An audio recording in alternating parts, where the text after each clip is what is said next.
Neil's Numberless World. Written by Lucy Coates and illustrated by Neil Layton. Neil and Tom were brothers. Neil was good at lots of things, but Tom was nearly always better. Tom was especially good at numbers. Tom could count how many pieces of candy there were to share. Neil couldn't. Tom knew what time their favorite television program started. Neil didn't. And Tom always beat him at dominoes. Worst of all, Tom knew exactly how many days it was to his birthday. Neil only knew that his was soon. Neil just couldn't be bothered with numbers. Numbers are a nuisance. One Saturday morning, Neil woke up early. He ran down to see if the mailman had come yet. There on the doormat was an early birthday present with a note that said, "To Neil, if it's numbers that you fear, why not make them disappear? Love, Uncle Ted." Neil quickly ripped off the paper before Mom could stop him. Inside was a big blue watch with a red button on the side. Neil pressed the button. Whiz, bang! Suddenly, all the numbers on the watch face disappeared. Wow, I bet Tom hasn't got one of these. When Neil went into the kitchen, Mom had a big pan on the stove. She was cooking eggs. Lots and lots of eggs.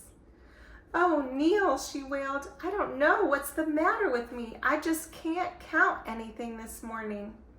Neil ate as many eggs as he could, but there were still lots left over for Dad and Tom. Outside, their neighbor, Mr. Jones, was standing scratching his head.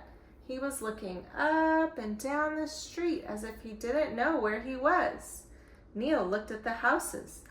There were no numbers on them. "Oh no, now the mailman won't know where to deliver our letters. What about my birthday presents?" At the corner store, Neil chose his favorite comic book and took some coins out of his pocket to pay.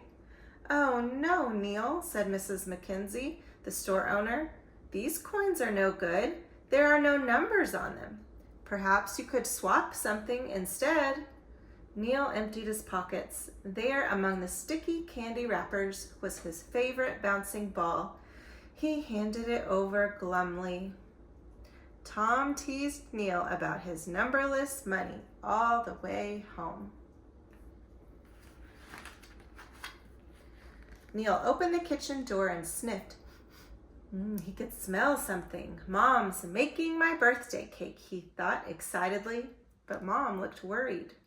"There aren't any numbers in this recipe book." "I'll have to guess," she said, tipping ingredients into a bowl. Neil took a taste when Mom wasn't looking. Yuck, too much sugar. Mom looked at the oven. "Oh dear, where are the numbers on here?" she muttered, twiddling the knobs. Soon there was a horrible burning smell. Neil was worried. His birthday wouldn't be the same without a cake. Later that afternoon, Dad took Neil and Tom to the park for a game of soccer. Neil was good at soccer, just as good as Tom. "I'll keep score," said Dad.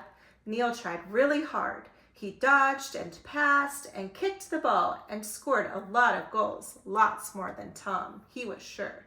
It was his best game ever. But Dad couldn't seem to count the goals, so nobody won. Neil sulked. It was really unfair. On the way home, they stopped at the shoe store. Neil needed new sneakers. "I'm not sure what size he is," said Dad. "It's your funny feet, Neil." Said the assistant as he stared at Neil's smelly feet. But he couldn't measure them, and none of the shoes had any sizes on them. Neil groaned as he tried on one pair after another. They were all too big or too small. When they arrived home, Neil went straight upstairs to his bedroom. He didn't like this numberless world. It was too confusing. And he was starving after playing soccer. Surely it must be time for dinner now.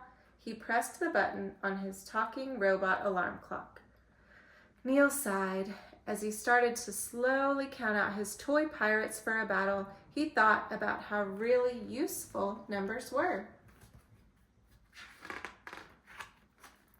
Just then, the door opened and Tom burst in. "Arr, I am Tom, the terror of the seas, and you are my prisoner," yelled Tom, scattering pirates everywhere. Neil found himself on the floor with a heavy brother on his tummy. "Get off," he groaned. "You're hurting me." But Tom was already rolling off. He had noticed Neil's new watch. "Hey, cool. I wish I had one of those. But where are all the numbers?" Tom pressed the red button. Whiz, bang! Suddenly all the numbers were back. Even cooler! Neil peered at the numbers on the watch face. He thought hard, very hard. And the harder he thought, the more he began to understand. "It's 6 o'clock," he said. "It's dinner time." Then he looked on the calendar hanging on the wall. He counted on his fingers and again on his toes, just to be sure. "It's my birthday in 3 days." And it was. At his birthday party, Neil counted the 5 candles flickering on his cake and the 6 presents from his friends waiting to be unwrapped. But the best part of the day came when he beat Tom at dominoes. Tom had better look out. Neil, the number genius, was on his way.